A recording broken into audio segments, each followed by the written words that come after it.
Hello, my name is Danielle Tregellis, and I welcome you to another episode of Crime Broken Down, where I give you a new episode every week. Thank you for joining me today as I break down the murder of Karen Gregory.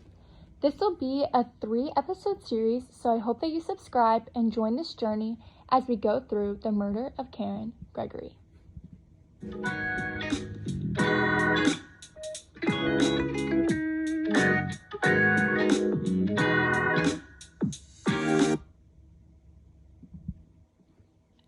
Karen Gregory, who was a graphic artist, died a violent death in the hallway of her own home on a quiet residential street in Gulfport, Florida.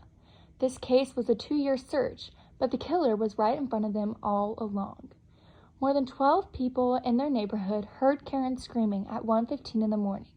Some were still awake, while others woke up from the scream. But not one of them called the police, but said that there was only one scream, and it didn't sound like a struggle. When looking at the scene, detectives found their first clue. Since there were bloody footprints on the floor, but there was no blood on the bottom of Gregory's bare feet, these prints were likely to be made by the killer. Peter Kumble was a friend of Gregory's that had stopped by the house to drop off a tape for her. He gave them his fingerprints, but they still weren't convinced of his innocence. George Lewis was a firefighter and captain of the neighborhood watch. He told police that he'd been working on his car and heard a faint scream and had gone out to the street but didn't see anything. Lewis ended up changing his story many times throughout the trial.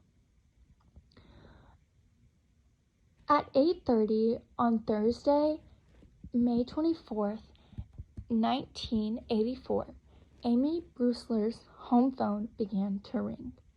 On the other line was her 29-year-old neighbor, David McKee. Based on David's tone, Amy knew something was wrong. David explains that he has been trying to reach his 36-year-old girlfriend, Karen. David had been in Rhode Island for a work conference, and he said that it was not like Karen to stay out of touch.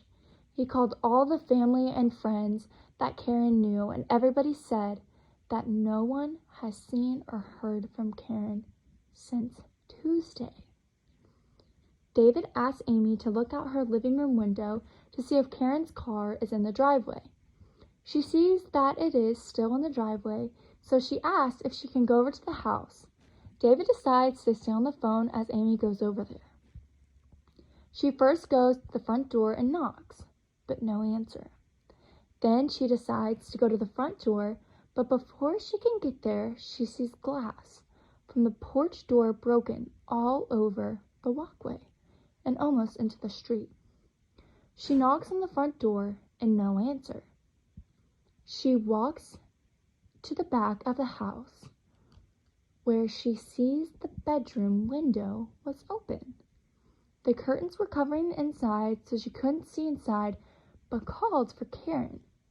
Amy notices that there's a slit in the window screen large enough for her to fit her hand in to move the curtain. Police found out later that this slit had been there since David had owned the house, so either the killer entered through an unlocked door or she knew them enough to let them in.